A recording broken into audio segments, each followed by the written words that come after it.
strangely enough, Q1 is a time where a lot of people actually make a lot of mistakes with their Amazon business. In this video, I am going to tell you what you should be doing in Q1, and more importantly, what you should not be doing if you are selling on Amazon. Now, if you do not know me, my name is Mangunza. I do these videos right here daily to help you with your Amazon business. So if you're new, make sure to subscribe, like this video, and do all that YouTube stuff so you get all the videos, right? And you actually scale your business. Now, Q1 for a lot of people, as I said, is a transition time that is quite hard to deal with, right?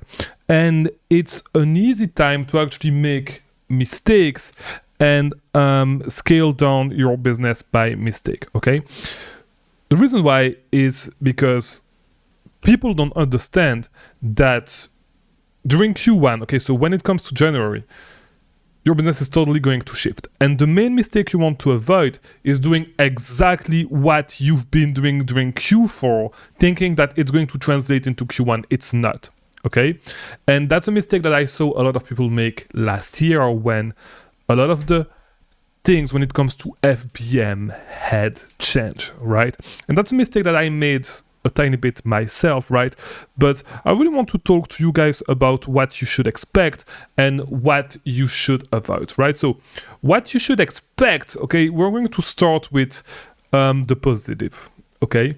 What you should expect is that ungating should become easier again, okay? It was the case for the last 2 years. During Q4, ungating was a bitch. And when Q1 came around, it was way easier to actually get ungated, auto ungate left and right. Everything was way easier, right? That's the positive. Now, the negative, as I said, is that FBM is going to start being harder again, okay?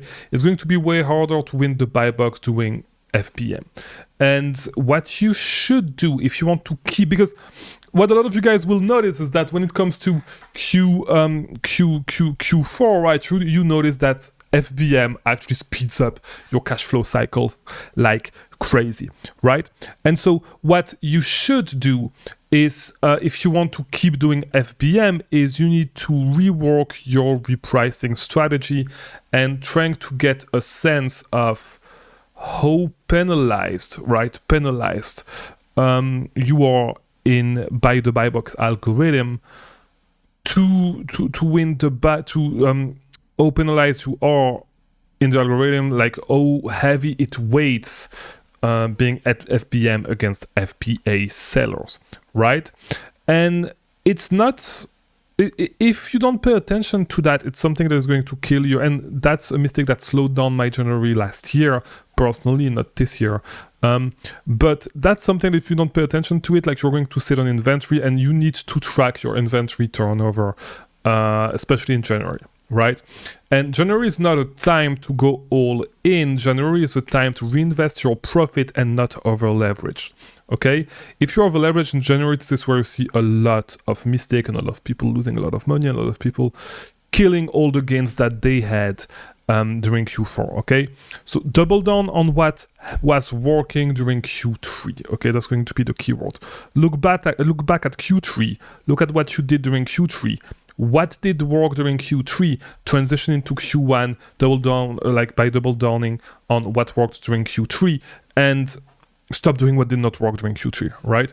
And for a lot of you guys, what it's going to be, as I said earlier, is not tracking your inventory, your sales velocity, right? How fast your inventory moves.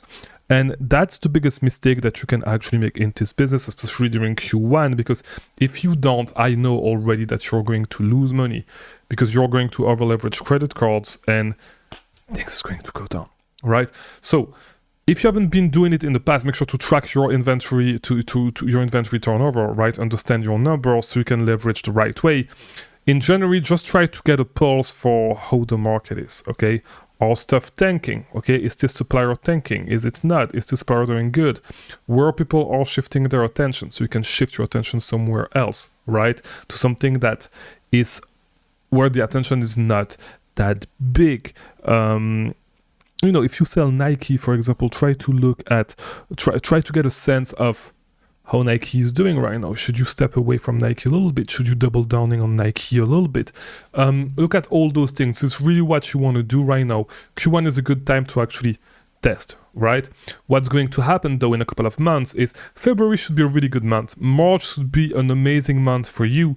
April, usually in April, I see things going down. April, May, June is the worst, right?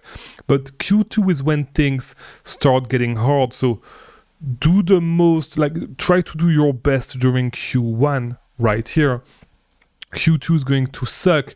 Q3 is amazing because we're going to get back to school, and Q4 you already know what it is. Okay, so Q1, try to observe, reinvest your profit, feed the beast. Okay, just know that the beast is going to slow down during Q2 and pick up some steam in Q3.